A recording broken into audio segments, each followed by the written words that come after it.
Francis Sanzaro, how's it going? Good, Jay. Nice to be talking again. Thanks, man, for having me. Yeah, thanks for coming back on the podcast. It's been a while. It has been a while. Yeah, it's just good to be back, man. It's good to chat. I enjoyed our first time for sure. Yeah, and our first time, I mean, there have been some changes. Now it's just me. We lost Lee in the interim, and I know I'm just jumping right into it here. And Dude, let's just go.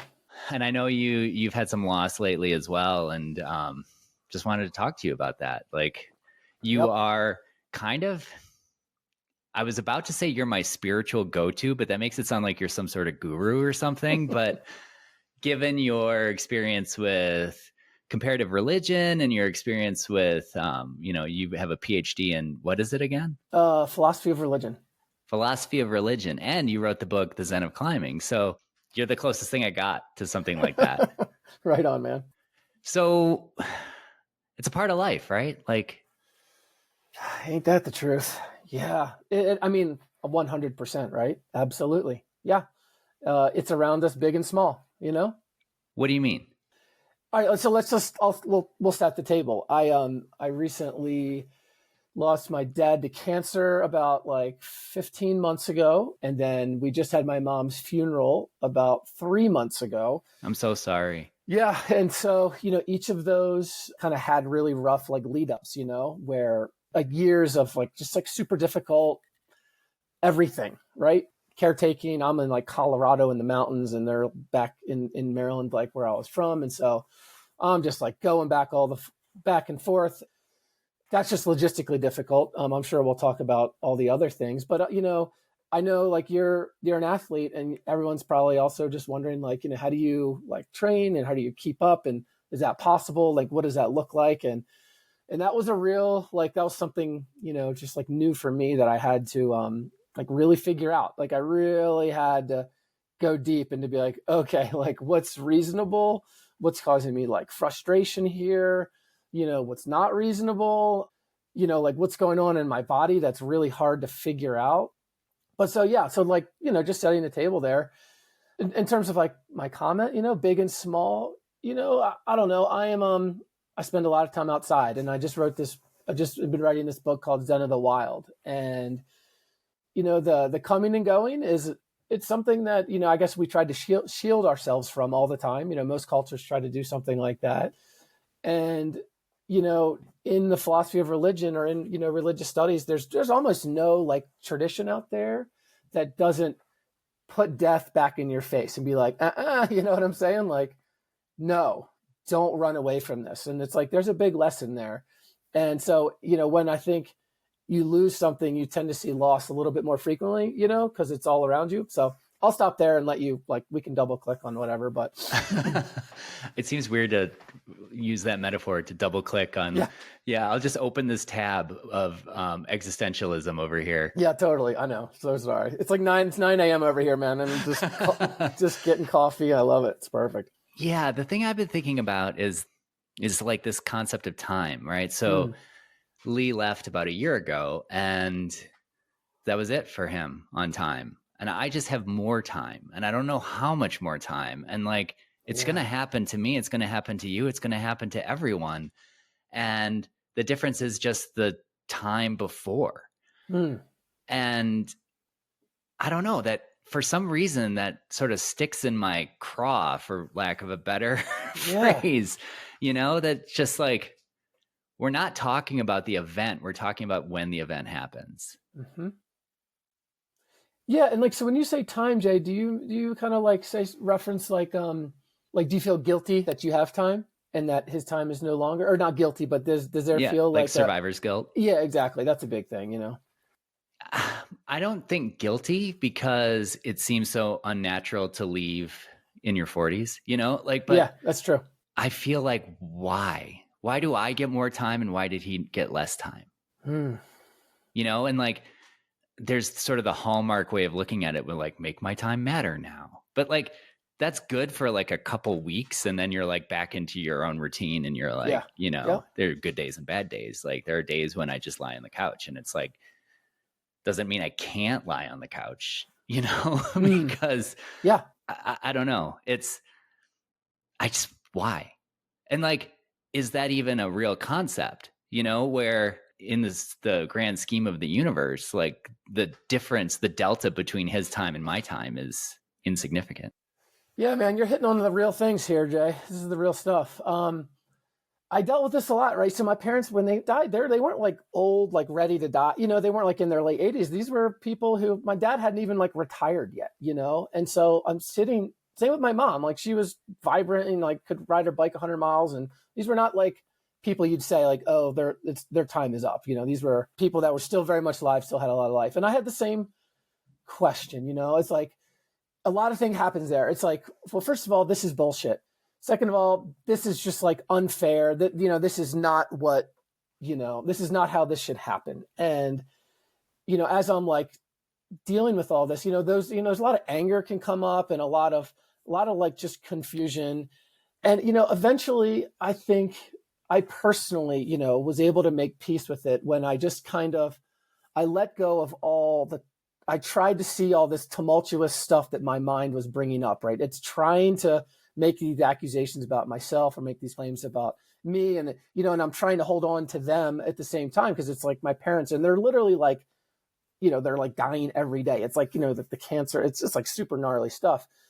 But eventually, I had to get to a place, and this really helped me where, in order to let them go properly, I had to let go of the stuff on my end of things. I had to really say, all right, this is your story. I don't know what this story is. I don't know why. My mom was just getting to know my kids, not just getting to know, but she was actively involved in, and like, it's a big loss, right? But I had to be like, all right, like this is not about me. This is really about her story. I need to like help these individuals like make this transition. And how do I do that, right? How do I help them do that? And how do I be a better companion as they're like taking their final days and months and stuff? And, one thing I realized was that, like we would have like a lot of visitors like coming over to visit, and when people are coming over, they were always like falling apart, and like bringing their own fears and stuff, like they were not coming over to really be with my mom or my dad. They were over there and like so locked into what they were losing that they were like stressing basically, my mom and dad out. Like it's hard, right? I don't blame these individuals. They're friends and family members, but it's what it like made me realize was that like, in order to be there for them and to like see it through, I had to let them go and just like really be like, okay, this is happening. I'm fully locked in, right? Like I'm there, I'm in this moment with them, however uncomfortable it is, I'm here. I'm going to see this through. I'm going to try to like, get my, small mind out of the way a little bit. I'm going to see what it's doing. It wants me to be angry. It wants me to feel resentful and all that stuff. It also wants me to go train harder, which was like, it's like, oh man, like I need to go send something, I need to go run really far. And I did those things. I got injured immediately, which is a really funny. That's like the poem that's the, rage against the dying of the light. Of the light. Yeah. Yeah. And Kate and I joke like, make small incremental progress against the dying of the light. Like, that's a lot more healthy, I guess, than the raging. It is, it totally is. And as athletes, like we think that when we deal with stressful situations, and there's something we should talk about, but when we deal with stressful situations, we think we need to like increase the physical output or increase the physical stress because I think the narrative we tell ourselves is my release valve, blah, blah. And there's a lot of truth to that. But I found a couple things that really challenges that. And I experienced that myself. And this just goes to like training and overloading your body in moments of grief, especially. But long story short is, maybe we can come back to that. But yeah, I mean, I had to dig really deep into myself to let them go responsibly. And now I can see all those, the thoughts, that they still come up. They're still there, but it doesn't mean they're controlling me anymore. You know what I'm saying? That doesn't mean they're centering my life. It's like, that's just what the brain does. The brain wants to hold on. It wants to feel resentful and angry, but you don't have to indulge that. It's possible to not indulge that. And I think this is part of the Zen approach, maybe a little bit, right? It's the same thing in climbing and it can be applied here. Well, when you mention letting it go, like that seems to be such a core Zen concept. Yeah. Of not letting the small mind take over. And I'm wondering if you could say more about that. Yep, absolutely, man.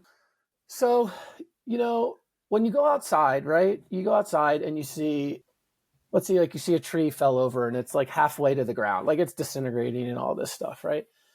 Like what you don't do is you don't like cry.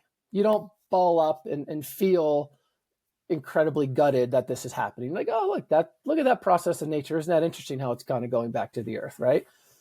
Now, that's an ideal place to be, I think, when you're around dying people, right? Because what I'm not saying is that it's just like you're looking at your parents like, like a piece of nature. That's not true, but that is what's happening, right? Yeah. This is life, like transition. This is what's happening. The reason it's painful is because the identities and self-worth and all of the emotions we have attached to that person are now getting severed.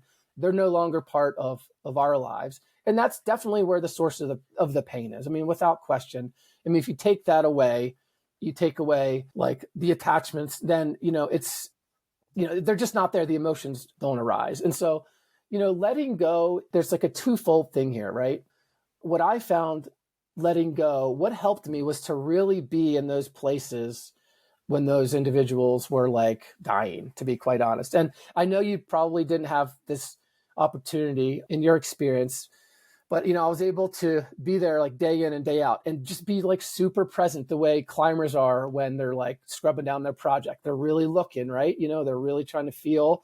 And that's how you get intelligence about what you're trying to do. That's where intelligence is gained. And when I was there, I tried to be like, okay, like, I go on one trip and my dad, he's able to walk, but not really. Then the next trip, 3 months later, he can't walk. And it's like, fuck, like we can't go get like ribs anymore, and then the next time he can't talk. And then the next time he can't open his eyes. So each of those moments is a process, and you have to square up with all of those moments. You have to let go of the person. In the first time, like I was like, I had to say goodbye to like, my dad, who we could do these things with. Then I had to say goodbye at a later point to the person that could like look at me, you know what I'm saying? And then later on, I could say goodbye to the person we could, I don't know, he could even move. And then by the end, to be quite honest, it's funny, I've never really talked about this yet because it's so fresh. When they finally passed both of them, I was already caught up, I was there. There was no like sudden, like, it's like I had really tried to be present, and I guess it was an experiment a little bit because it was a new situation to me, to be quite honest, but I felt like I was able to give them those good passings, and I was able to do myself justice and kind of let them go. Like, just be like, I need to let you go. And in letting you go, I need to stop holding on, right? Of wanting you back or wanting you here. And that's kind of, so there's this weird like sense of being fully there and being aware where that actually helps you separate, from your small mind a little bit, because when you're in that moment, the small mind's not really active. If you're just soaking in those places, you're not active. And just like if you're on a sport climb, if you're super concentrated on your breath, then your brain isn't at the chains. Like if you're actually right there at the third bolt, climbing really hard, you are not ahead of yourself. But it's really hard to get to that point to be like fully present. Like it takes a lot of work to get there. Yeah, the opportunity to be fully present, right? It's hard to achieve, right? Yeah. And it's hard to achieve, going to Walmart, but I mean, it's also hard to achieve when you're in these high stress, high emotional situations. But it seems like that's the goal, right? Like that's your ability to interact with the current situation in the most honest, most pure, most beautiful way possible, rather than bringing in all of this other stuff, these expectations of how it used to be, these, the sense of responsibility, the sense of guilt, and, and just being able to interact with the moment as it is. I mean, that for me is a challenge. Yeah. I mean, this is like major shit, man. This should be a challenge. This is what you get on this climbing podcast. It's like major shit. Yeah. I mean, this is why like there's yoga and meditation, the industries are like billion-dollar industries because people around the world are feverishly trying to get to this very place of peace where they're not victims to their mind, right? And this is not something you just like turn on and off. This is something that literally takes work. There's trainers, it's like zillions of dollars pumped into this industry of how to figure this out. So this is like a worthy goal. It's like a difficult goal, and, like, I come back to like, a good example I always like is like, there's a story of like Picasso in a restaurant, like, writing on, like doing some like drawing on like a napkin, and this woman's like, that's beautiful. Can I have it? And he's like, $40,000. And she's like, what? Like, what the fuck are you talking about? She's like, that took you 30 seconds to draw that. And he's like, no, that took me my whole life, Ah. And so what's the point? Picasso was also pretty much like known to be an asshole. Yeah, he was and like a womanizer. He was an asshole. Yeah. I mean, that's kind of a flex, to be honest. It's kind of a flex. But he makes a point, is that his ability at that moment, it's not time. It's the fact that he has invested half of his life in order to do this thing. And I think being able to be really squared up in athletics or in life is the same thing. It's a worthwhile goal without question. Because I think, in that place is a lot of peace, man. It's a lot of deep contentment in that place. It's coming back to like history of philosophy and theology. It's kind of, it's a place where all these traditions go, in some aspect, whether you're talking about peace or contentment and things like that. So yeah, and it's like all pervasive in your life. It's, it's not just applicable to like sport or climbing, obviously. It's applicable to, just being in control of what your brain is doing, because we're not in control of what our brain is doing most of the time. I mean, like, we just go about our day and we just like do shit. We get up, it just does shit, and we just go to bed, and most people don't think otherwise, And if you're an athlete, that's really bad, because you're overtraining, you're undertraining, you're just not really aware that the most powerful tool in your toolbox is like your awareness and your self-awareness. I mean, it's without question the most important thing an athlete can work on. And I talk about this in the Zen of Climbing a little bit. It's like funny, right? Because like people go to the gym and they're like, all right, I got to do like my 7-on-3 offs, or, whatever, my hangboard repeaters. I got to like do my shoulder thing. I did my one arms. I got a boulder. Like, you had like this whole list of all these physical things to do. But like rarely people occur is like, how do you tool around your mindset? Like, how do you work on your mind, which is really the most important thing, because, mind is just, it's like the motivator. It's the thing that keeps you like from getting burnt out. It's the thing that keeps you improving constantly, and things like that. So, yeah. And I've always found that just really funny, it's always ironic. This training concept. And I mean, you've been climbing since the, 80s or 90s, same as me. And this rise of training, I think for a lot of people, and I'm going to offend a lot of listeners, like training is a safety behavior for a lot of people, I think, where, like it's a way for them to feel confident, but then it's also, there's a double edge to that sword, where it's also a way for people to feel, oh, well, I didn't do this in my training, so therefore I won't probably send on the rock. And like, my training is this, my training is that. And it's like, dude, just back up. Like, take a step back and just like, look where you are, enjoy climbing. Like, I know so many like training heroes who like are all wrapped up in their heads. Oh, I see it all the time as well. And it just becomes the end all be all. And I think our sport is like really interesting that way. If you think about like soccer or I don't know, like all, other basketball, like they don't really have the training culture that we like the minutia, the picking apart. Like, I mean, I wonder if YouTube is as filled with like kind of like hangboard type of things, but for like the soccer crowd. I actually don't know. I doubt it. You know what I'm saying? But there was this one Instagram post about like something about Tindak, which is something I just learned was a thing, where it's like it quantifies the amount of weight that you're putting on the hangboard or the fingerboard or whatever. Yeah. And it was like the entire post was like a freaking math equation, like a Goodwill Hunting math equation on the blackboard. And I'm like, this is not what climbing is. Like, not for me, at least. Yeah, man, there's so much going on with that like observation, Jay. Like there's like the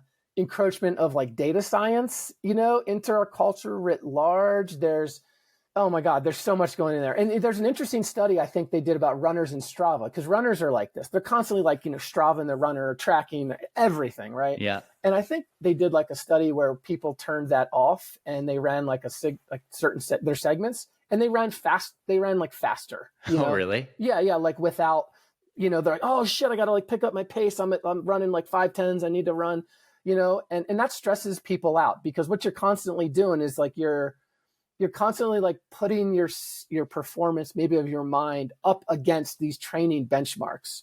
Whereas you said, like, the bigger picture, the best climbers don't do that. I mean, they may have data track, but they haven't gotten there because of that.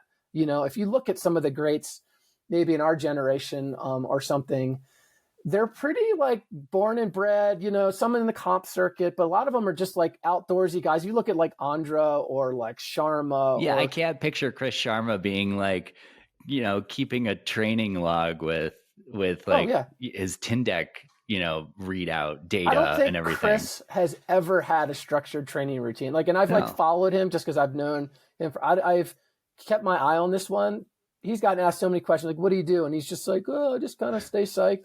And he's not wrong. Like, he's got he knows that the biggest thing to climbing performance over the long run is staying excited, and he kind of couches it in like stoke and all that stuff, but it's about motivation for him. And if he knows if he's always feeling motivated, then he's going to be a hard climber year in and year out. And look at him. He's like 43. Yeah. Probably been trying to hard red point for 30 years straight. Just like never burned out. He never had those years where like, where'd Chris go?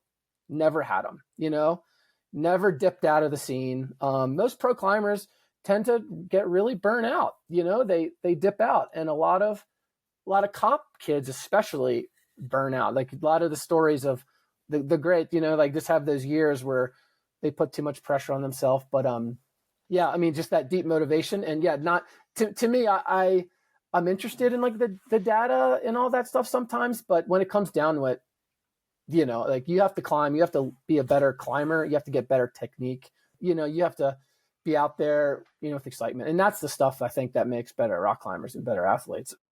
Maybe that's a good segue to the next thing I wanted to talk to you about, which is totally focused on me, Francis. So bear with me. Great. Hell yeah. I've been training a fair amount. For me, I never really trained, but I've been training a lot. So I'm in pretty good shape, and not the best shape ever, but I'm in pretty good shape. But it's just the sends aren't coming. And like, I feel like I'm in a bit of a drought, and I'm at the point now where, I mean, I've tried some longer term projects. I've really put my heart and soul into some of these longer term projects and made progress on them, but didn't send. And then I'm like, okay, I'll downshift and try something easier. Don't send. And it's like, I feel strong, and like the sends just aren't happening. And I know what you're going to say. You're going to say, Jay, you're focused on the wrong thing. And I'm aware that I'm focused on the wrong thing. Yeah. But how do I not? Okay, here's the big question that I'm trying to sort of dance around. If I use the Zen techniques to not focus on sending and then send, and if I intend to use the Zen techniques to try to send, if I try not to focus on sending in order to send, am I truly being Zen? Great question. Let's come back to that, and let's back up, because like I would say, as like a climber, I would say, are you picking the right projects? Are you trained up properly? Are you getting really frustrated in like, botching sequences where it's clearly like a mental thing? Or what do you feel is, like, if there's a pattern, going on here? You could also just be biting off more than you can chew. That's classic too, but that's classic me. Yeah, that's okay. Also classic. The route at Rumney that I've been trying, I've been climbing at Rumney for 20 years, and I climbed at Rumney when I was a lot younger and stronger than I am now. So I don't have a lot of routes left. And the only routes I have left are the ones that require me to be stronger than I ever have been. Like the mid-high 14s and stuff there? High 13s, low 14s. Okay. Yeah. There's this one, Barracuda, which is kind of my white whale that is 13D, but probably 14A. And I worked on that a lot this spring. I did all the moves. I started to do links, but then it got hot. And then there's a route in Killer Cave and Sinks that I've one hung a bunch of times, and but it's like, I don't know, like family, work, all this stuff, like it's hard to be consistent. It's hard to tell me about like it. On a climbing day, which today's a climbing day, the weather's great. We're going to go climbing this afternoon. I just feel like there's so much pressure to perform because those days where everything lines up are so few and far between. Mm-hmm. Yep. Okay. This is a big one, Jay.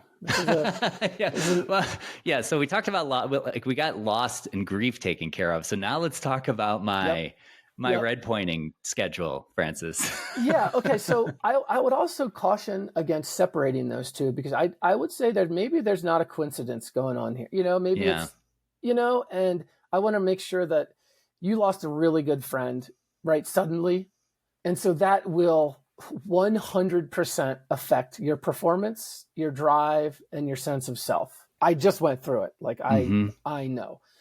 And I would say, the very first thing is you got to recognize that and be okay with the person that you are now. Like you're not going to be able to perform in an environment where you just like had a friend. There's just no fucking way. Yeah. And maybe somebody has done it, but they're going to pay the consequences at some point, right? So it's like if you bury it, it's going to come back stronger. 100%. It's like a balloon. You can try to stick it at the bottom of the pool, but let me tell you, the second you go swim away, it's like, bung, there's your problem again. Right. And the reason being is that I just think, instinctually there are more important things in life, than climbing. And the bigger rock in the jar is your relationships and your friends and your climbing friends. And it's hard to untangle that. And if you don't give that its due course, it's weeds in the garden that that will really be much harder to pull out later. What I can tell is that, for at least 2 years during, like as my parents were on their way out, I had to stop like basically hard ice climbing. Hard trad climbing felt really, it felt really uncomfortable. And I was like, what's going on? Like, that's so unlike me. For 20 years, I've been on the sharp end, like whatever, no problem. Right. But my something's just started to talk in me like, hey, like that is not a good place for you to go right now. Like I tried to visualize myself, and I had a couple, I made some mistakes where I early on, did try to do some harder routes, and it felt so wrong that I just learned I needed to just like back off, right? Let's back off. Okay. Like that's what this guy needs. I needed to back off. And then when I got really in the thick of it, I would like sometimes the best thing I could do was like just downshift and get a hangboard workout in there. It was like my energy was really low. I did not have the focus, the pop in my muscle, the drive that I had. And I had to like be okay with that. And there's a certain sense of me that wasn't okay with that. And I think you're probably feeling that now, like, no, like there's something wrong and I need to correct it. But the problem was there were just bigger things at play. And I needed to be like kinder to myself, to be like, all right, like, that's what's going on here. Just like give it some time. If you give it some time and you deal with it properly, you will rebound. And there's no question that it will all come back most likely. But if you don't, if you continue those cycles of that self-judgment, when you're doing that, you're also not like be able to really square up with the death of Lee, Sure. And so those things are really like connected, and I would never try to pull them apart. Grief can take, I've learned, a very long time. I mean, it's like the silent thing. I mean, you can talk about years where you can feel those cycles of like depression, lack of motivation. I'm not doing enough. I'm not getting the same results. I mean, that's like all over the scientific literature, so it's not just me spouting off about this. That it's a well-known thing. So I'll like say that thing before I like pivot into maybe your other comment about what you thought I would say. And I'm going to try to not say it because you called that out. Well, yeah. I mean, we're coming up on a year anniversary of Lee's passing, and me being type A, I'm like, okay, I grieved, I'm ready to move on, and that's it. Like, It doesn't work that way. No, it doesn't, dude. No way. Yeah. No way. And that's okay. Like, you can feel fucked. You can feel like, oh, I got the short end of the stick. But, the fact of the matter is you're on a different time scale than losing a job or something like that. Sure. This is a whole different animal. And you just need to really see that and be okay with that. I mean, for a long time, I had to really be okay with being a kind of what I would consider like a low performing athlete. But then a part of me is like, well, of course I am. My fucking parents are dying. Like, get over yourself. Like come on, man. Like, what are you doing, dude? Like, you're trying to hold all of these things up? No. Which brings me to an interesting term that I discovered. Like, one of my buddies was like, hey, man, have you ever like looked into like this thing called allostatic load, And I was like, like, not really. I've never like looked at it, And he's like, you should like really look at that. And so I looked it up. And what it is that the body doesn't really differentiate at the level of stress. It doesn't differentiate between physical and emotional stress. Like, In other words, if you are training really hard, you're putting stress on your body. And if you're, let's say, trying to manage life and work and the loss of a really close friend, that's another stress. If you combine those stresses, you get to be in a permanent state of mild stress where you get like start losing sleep a little bit and it kind of builds up. And that is like a real bad thing for athletes. There's a lot of stuff that's written on this, like allostatic load for athletes. And I, of course, had no idea of this. So I was like, as I was early on going through this stuff, I was trying to train harder, right? Because I was like, I need that. My body needs that as an athlete. I need to train harder in these times of grief. And I was just compounding the stress on my body. And it didn't work. You know, like I was like hitting walls. And then I was like climbing. I got injured climbing. I was like, fuck, I better start running harder. So I, upped like my running mileage and I like immediately got hurt doing that. And, and it was classic. So I had to like step back. Well, that's the Hollywood narrative too, right? Like you're going through a grief. So you just like throw yourself into your training like that. There's a narrative to that has resonance. There is. Yeah. And a stupidity. And it was great because I was able to finally step back and I was like, that's what you're doing. Like, I see your patterns. Like, and then I called him out. It's like, nice try, Francis. Like, that's not going to fly anymore. And I can say that, like the stoke and the energy has come back, now a little bit. It's returned just as like I was hoping it would, the normal course of events. So yeah, allostatic load, I think, is something that's worth like checking into. But I would also say, Jay, like it's like this in long-term projects. Like I think that kind of an open-ended mentality is better than like a completion mentality. And it's like, nobody like gets, I don't know, a girlfriend. And it's like, man, I can't wait till we're done with this. Like. Well, it depends on the girlfriend. Right. But no one's like, all right, I'm going to get this girl. I'm going to ask her to marry me. Man, I can't wait till this whole shit is over. Right. And it's like, no, like, what do you mean? Like their whole point's to be with like the person, be with right? someone. Yeah. Right. It's not to like just rush through it. And I think interesting, like a relationship. So you have a relationship with the route that you're climbing. A relationship. You're not trying to get through it. Like you're trying to just arrive every day and find the joy in being but there's there. this other better looking girl to the right that's like harder to date. I want to upgrade. Well, this is the hamster wheel. This is what the mind is trying to do. It's always trying to get better because you think I'll be better or I'll be happier when that other thing, but it never arrives. Like that other thing, and you have to know that. Maybe you have to beat your head against the wall a lot. But I mean, I think if you look at like some of the top guys, right, doing like the 15 C's and D's, I think what you're going to find, and I've actually watched like Sean Rabbit a little this, and I've seen that these guys are incredibly patient and they're incredible projectors. They are supremely comfortable with just like having these open-ended projects where they're like, maybe not go. I have no idea, but I just kind of keep showing up and it's just fun to be out and like trying hard and being on the sharp end and having this open-ended mentality, like as if the goal is just to be fit and climbing these things.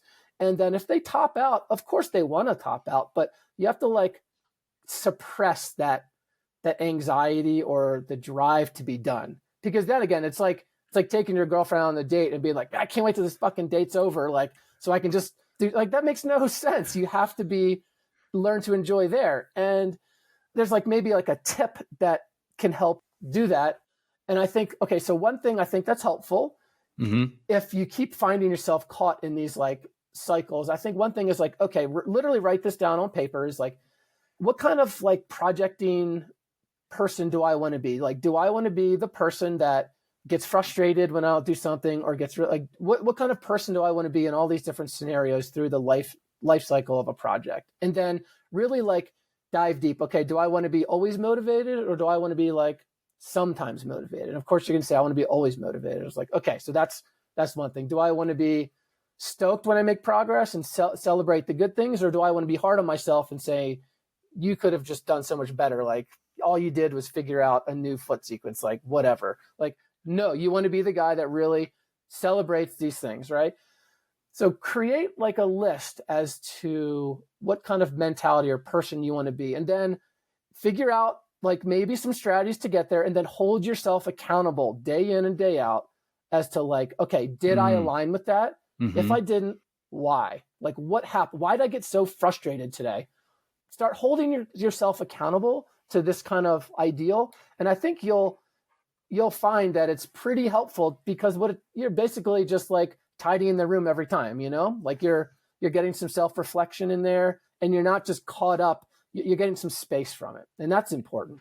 And to extend the metaphor, I like the idea of continually doing it, because like my room, if I throw my shirt on the floor, like then my shirt's on the floor. So then I throw my pants on the floor, and then I throw, then I leave the coffee cup in there. And then, so like that first sort of diversion from clean creates this like tumbling effect of then the room is just like completely dirty. So like, then it's a shit show. Totally. Yeah. So just the little, keeping track of the little things consistently really makes sense to me.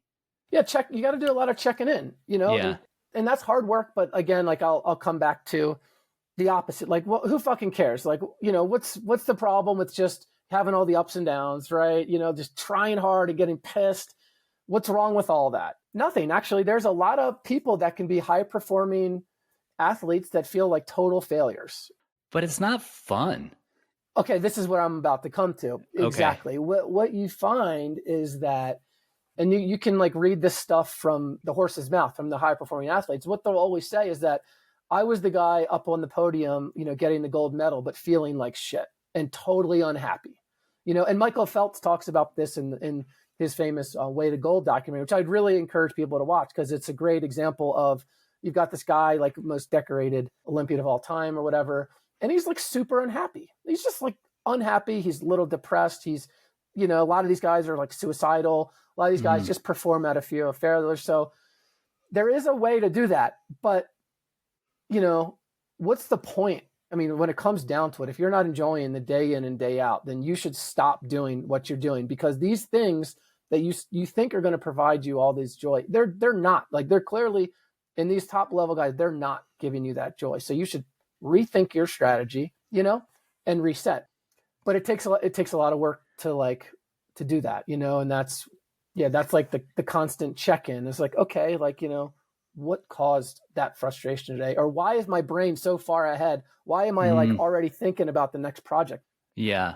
I mean, but the problem is that's just what the brain does. You should forgive yourself for it. I mean, that's what the mind does. It always gets ahead of itself. That's just what it does. Like, you're here, but you're thinking about there. You're like at work, but you're thinking about climbing. You're climbing, but you're thinking about dinner. This is just what the brain does. And once you learn to quiet that, that's when you can arrive everywhere you're at. If you can shut down that stuff. I have to tell you, after we talked last time, I went out to Killer Cave and I was projecting the route Killer, which nice. Yeah. It's notorious for being wildly sandbagged at 12C. It's like, but it's like it was the first hard route in the canyon. So everything was sort of graded, based on that. And it was definitely a hard route for me. It took a bunch of goes. And like, I was like, okay, so Francis said, just pay attention to my breath. Like, just don't think about anything else. Just think about where I am. Just like, let my mind be present. And the first 2/3 of the route, I'm like climbing it. I'm resting. I'm like breathing, just like paying attention to how the air feels and everything. Just totally zen. And then I get through the upper roof, which is like kind of the part where I had been falling before. And then there's still another 10, 15 feet of pumpy climbing above the roof. And I got to tell you, like, as soon as I got through the upper roof, all that Zen stuff went out the window. And I was like Ayn Rand, like digging a hole through a mountain. Like, I was like, all that matters are the chains. So awesome. I don't care about the freaking birds. I'm just like, I got to send this thing. So it worked for 2/3 of it. I guess it worked for the whole thing because it allowed me to get to the chains. That means, so with all that, what that tells me is that it's a little like the mindset hasn't stabilized. Like it hasn't stabilized yet. So it's like, it's still this thing, like holding Jello. You're like, Yeah. And eventually you're like, you just you got it. Like a waitress when they're first holding, drinks at the bar, you can tell the beginner ones, they're like, like fuck. And then the pro ones, they're just like moving in and out of crowds. Like they just get it. Sure. That's like holding your mindset, The pro can just hold their mindset through all these things. And the beginner's always like really careful, and it's shit that like wobbles and it crashes. Well, I feel like at the upper bit, there was something to lose. I hadn't fallen yet, and I didn't want to have to do another go. I wanted to send that time. So I was like, the send is possible at this moment. So like now I'm playing with real ammo. Like it's easy to be centered when like doesn't freaking matter, but like it's hard to be centered when it does. So here's the thing, like, I don't think it's possible to get into like, maybe like a flow state. You kind of sound like you really had a flow state, where you got the flow state and then you like the bubble burst. You're like, yeah, I'm in reality now. I would say that's more common than not. And I get in the flow state a lot, but then I'm like you, I'll pop out of it. But the trick is, right, the pro move is to keep going in that state of, I don't know what you could call distraction or panic, is to like, okay, like I see it coming. There it is. I don't have to give in to that anymore. Like the bubble did burst, like you better believe it. But it's like, okay, having the distance or maybe the discipline to be like, okay, I just popped out. That's fine. I don't need to be this state of panic because, in the end, right, here's the kicker is that when you pop out, it feels like common sense. I need to indulge like the try hard, like the grit, blah, blah, blah, to get to the chains because like you want to get to the chains. So it's like, all right, this is like your small mind telling you must like activate fucking turbo switch. But that's never the case. Like the body does not climb the best in those conditions. The smartest move is to keep trying to do what you were doing lower, but carrying the stress or carrying the whatever, along with it. And that's a really hard thing. Tough. That's a tough thing. I can share a personal example. I was out with my son, the other day. We were at Maine Elk, and there was like a 12D I was trying to do. And he's like just learning a belay, so it's like every clip is like, I'm like pausing for 7 seconds. Like, damn it, son, give me slack. And I'm like, shit. But like the sun was just like coming around the corner and it was about to just get like no go. And it had like no draws on it, it was like hot. And it's like, nothing's perfect about this moment. If I was smart, I'd just walk away. And I was like, let's just give it a good rip. Let's see what happens, So yeah, again, I'm up there like placing draws and he's, the slack is just fucking terrible. Like, I don't know if he's going to catch me, like I may hit the ground. Jeez. But like, it was funny. I got the route done or whatever. And it was like a real test case. I thought about my own practice. I thought about the Zen of Climbing. I was like, okay, that's a case where I saw those obstacles. I didn't let them interfere with like my ability to execute. I didn't let them weigh me down. I didn't get ahead of myself. I was just like, I need to just climb as good as I can climb right now. I need to just like, if my son's not giving me slack, I can't get frustrated every clip. If he's not giving me slack, that's part of this situation now. That's part of the challenge. It just made me think of coming in and out because there was no flow in that climb. Like there was no like, man, I'm feeling good. The sun, it was like hot, like it, whatever. But like it felt really good, which is ironic. That's what I remember you saying in our last conversation was that we shouldn't be holding out for this flow state because it's so inconsistent. Yes. It's so hard to bring about. I mean, the flow state is good. Sure, yeah. We should enjoy it and take advantage of it when we have it. But like, we shouldn't just perform when we're in the flow state.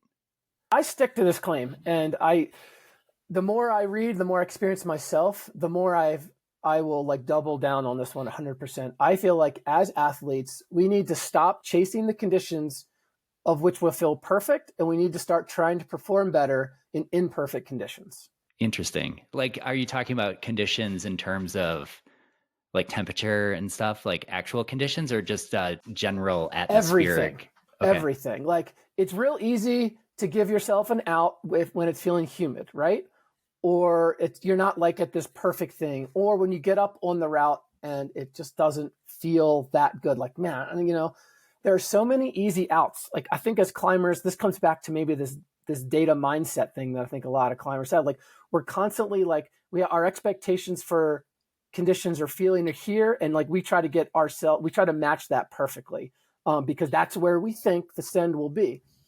But what's really funny is I went and looked at a lot of like the hard routes when they got done and what were the conditions, what were the mindset, those individuals when they did them. I mean, I literally, like, I went and studied like YouTube and I watched a lot of stuff. And what I can tell you is that a lot of the hardest routes, the hardest on-sites, the hardest red points, and the hardest boulders were done when the climber was like, man, I felt like shit. It was hot. And I was like third day on, and I just went up there alone. I was like, I'll give it a burn. I'll give you a concrete example. I just rewatched La Dora Dora, where Chris and Adam, and immediately after Adam gets lowered to the ground, there's a camera in his face. He's like, that was so weird. He's like, I didn't feel good. He's like, but I was like, whatever. I was like, I just knew I just needed to just like execute. And he's like, I didn't feel good. I didn't feel particularly great. And this is the hardest thing that had ever been done, right? Up until that point. Right. So bad conditions, bad sense of expectation, but he was able to get outside of that and just say like, no, I just know I need to execute, and conditions are not like F them, And so that's what I mean by flow. He probably had no flow up there. I'm sure he didn't feel great. It didn't feel like a good day. The stars weren't aligned, but the caliber of athlete that he is, he was able to, in spite of all that imperfect conditions, give an optimal like performance. And so much of the stuff gets done that, we try to control all these things, but at some point we got to let go, right? We got to let go of what our brain is telling us is possible and not. And this maybe comes back to letting go earlier. But I found this, I'll just say, I found this, Sean Rabitou on Megatron, I like silence. Like I'm telling you, like the majority of this stuff a lot of the stuff is getting done in a suboptimal thing. So yeah, as climbers, we need to like train ourselves to climb through an inside of discomfort and imperfection and our own sense of fret and frustration and things like that. That reminds me of a saying that I heard in my very short and very non-illustrious basketball career of like 7th grade. We lost every game, and we won one of the games, and that was a game that I was sick for, that I didn't play. I never made a basket. I had 0 points the entire season. But I remember somebody telling me, shoot to get hot, shoot to stay hot. And then I'm like, but then you're just always shooting, right? Like, are you not passing? Like, what's the deal? That's awesome. Yeah. But like, is it that they're just always going out? Like, they're always trying? Like, it seems like a fundamentally optimistic way of looking at it. Like, there are times when I'm like, I feel like shit, I'm not even going to get on it. But like, are these pro climbers just getting on things and just always trying? I think so. Yeah. I think it's fundamentally optimistic, but I would say there's a caveat in the sense that I don't think they're not like going there like must do today. Like, I think maybe when conditions really get right, and they're about to like leave, of course, there's going to be that natural pressure, right? Like you're experiencing, like they're feeling that. And and there's no doubt that like long-term projecting is, you kind of have to have an open-minded mindset. And then I think when it comes time, because in all athletes need to like understand pressure, and that's a thing, is understanding constraint and being able to work with that. But the problem is, I think that pressure or that time frame, those athletes are able to really thrive in that space, as opposed to like get folded by it, as opposed to it fold them. And that's one reason why, like they're able to do that. I mean, I think part of the climber's mentality is, you know the right mindset to have. And I think a Zen, if there's anything of a Zen mindset, it's that there isn't a correct one to have, right? It's the fact that in life you're carrying around a toolbox, and the toolbox are all these things you can apply to your climbing. They're like ways of approaching a route. And the ideal is to be able to pull out the right one at the right time. It's to not be attached to anyone. Like, you don't always want to be like detached from your climbing, like, oh, I don't give a fuck, let's just like whatever. Like, that's not good. You're attached to that mindset. Get rid of that, Yeah. Because there's some times where you need to let that go and like, this is the day. This is it. You need to be really clear about that. And then there's some times where, again, like we talked about earlier, like when you're grieving and you're dealing with some shit, you got to be okay with climbing 5'10", 5'11", 5'12" that day, and just whatever. You got to be okay with that. So no mindset, I would say, is the really thing, and to be able to really control how you're putting forth like conscious energy, I got to say, that's such a Zen thing where I'm like, okay, so this is how I'm going to use Zen. And you're like, no, you use Zen all the ways and none of the ways at once. I'm like, oh, I can't. The Yeah. type A, it's hard to be type I A. am a type A. I've been a type A. I'm an East Coaster, you know. I have been like in my brain my whole life. I've like had goals. I was like, I went to college. I'm going to be a pro climber. I'm going to do 514, but I'm going to be this person. I'm going to achieve this shit. And I got a lot of that done. And it's only been, maybe the last 10 years where I've just like seen through that a little bit, and I learned to like calm that, because that ruled my existence, a lot. So I understand like where you're coming from. But yeah, I mean, it's part of the understanding of your mind, of being transparent with what's going on up there, is to be able to manage all of the conflicting voices. Because man, we got so much. We've got our self-confidence is really good. Jay, I'm feeling really good. And then you come in from the crag, man, I feel like shit. I'm a piece of crap, and like none of those ups and downs are good, to be quite honest. If you indulge the highs, that's how low you're going to go the next time. Always how it is. Like, and I always tell people, is one of the hardest things to do, but one of the most important things to do is like, once you clip the chains, get excited for a bit, but forget about, like, let it go, man. Don't get attached to that. Who you are now. I clip the chains. I'm awesome. Yeah. And that's one of the things that I'm craving, is that dopamine hit of like, putting it on 8A, putting it on mountain pride, like putting the tick, that sugar rush that like, I know how it feels, and it feels good for a short period of time. And then like, it's just, that's not an effective attitude, right? Like where I'm just craving the dopamine hit of clipping the chains. No, it's not. It's hindering your performance, and it's giving you all these ups and downs, because absolutely. It's creating like an uneven cycle, through all of this stuff. And none of that is really helpful. I was just listening to a podcast with this guy who's like a Shaolin monk and spent, like 20 years. And it is funny. He's like the 5 things that, will come upon in any like big goal was like, good feelings. And he's like, this is a hindrance to performance. And I was like, oh my God, I fucking love this guy, because it's like, the feelings of like, of good, will come back to you with the feelings of bad. And that's not what you want. You want an even performance. And what I can tell you from personal experience is that when you get rid of the up and down cycle, or when it starts to even itself out, you're going to find a new type of dopamine hit. And that dopamine hit is going to be just like I don't know what you'd call it, like a really blissful-ish, in quotes, peace and contentment and just pure fucking joy all the time. If you get rid of all that, like it's there, it's possible, it's there, it's just around the corner. But and that's a consistent state, like a more consistent state, right? Then it's not the sugar rush; it's the sort of sustainable peace. It's totally stable. It's with you all the time. You that would cannot be nice. get rid of it. You cannot get rid of it. Yeah, I'd like that. Yeah, that sounds good. I know. Yeah, in a lot of ways, like dealing with the death of my parents, stabilized that place for me, because I realized I had to go there in order to survive a little bit, and like not fall apart, and to not have my life like crash down, because that's really hard. It breaks people, is like witnessing that and having like really horrible things back to back, but it allowed me to survive and stay even joyful through that process, which was stunning. I don't know. I felt quite odd, maybe, and a little weird, but I just felt really lucky, to have and to be there in those moments. And even in the trenches, right? That's the so-called trenches. Even in those trenches, it still was pretty remarkable. So it's like, man, if I can be okay and kind of wake up with a smile then like, my athletic up and downs are just nothing. It kind of gave me a new test. You know what I'm saying?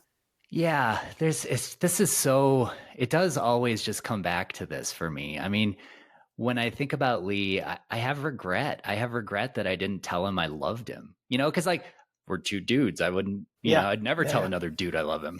Like, you should like, actually. You should actually. Yeah. And I mean, we were climbing partners, and I just kind of took it for granted that we were friends. And I wished I would have been more open and more effusive about how much I cared about him. And I've been doing that with some of my other climbing partners, and it's been a bit awkward at times. I'm like, I really like climbing with you today. They're like, okay, nice. Jay, whatever. No, that's good. That you vocalize that. Yeah, man. Yeah. But I wish I would have done it back then. I don't know. And so like, I don't know if we're veering into therapy zone, but like, maybe that's why I can't send. It's because of my, I don't know. Oh, I mean, it's totally connected, man. You're still fresh on this stuff. It's clearly still in your mind. It is 100% connected to maybe your feelings of performance. I mean, without question. Yeah. And, the regret thing is easy to indulge, but it's not like an honest voice. I mean, it's not like you like. Do you have regret with, the people, your parents, the sense of loss? Like, I feel like they're two sides of the same coin on some level, right? Like, loss means regret, doesn't it? I don't think so. I mean, so I think the nature of their passing was a little different. I think if my daughter, somehow just passed, right, I'd be like, yeah. fuck. I mean, it would be a different type of death, and I'd have to manage that. Or if it was like at Climbing Mags, we lost a lot of. I could tell you 10 people who I was, friends with that died in the mountains, buried by avalanches. I mean, so we dealt with this pretty frequently, but no, I don't feel regret at all with my parents. I think there is a part of my mind, my brain, that tries to tell me you could have done more, but that's an endless cycle. That's a self-destructive part of my voice, part of my brain that's trying to just hijack. And I can see that really clearly. Like, did I do everything perfect? Nope. Could I have done a better job at this or that? Sure. Like, could I have stayed for, a month as opposed to 3 weeks? Yep. Would my mom have liked that? Yep. But that's just not how it worked out. And life is, for me, I've just come to realize, be okay with the messiness of it and the irresolution that there's no resolution here. Like you can keep having these things like, you did enough. No, you didn't. I could swear you didn't do enough. Like those voices, you need to see those voices going back and forth. And then there's the calm there, because that self-destructive tendency is basically just small mind run amok. We all have those voices, not just you or I. Everyone's got those voices telling us you didn't do enough. You're not good enough. You need to achieve more, and you need to do better. But once you see through that, that is a really small piece of what's going on inside of your mind. Then you can like laugh at it and have some humor at it and just kind of be like, yeah, like nice try, I think defining it as small mind, right? Like to put it in a box and just, I mean, not like put it in a box and not deal with it, but like be like, this is not real. This is not grounded in reality. It's not grounded in reality. Yeah. I think that helps to define it that way and therefore sort of not indulge it, I guess. It's irrational.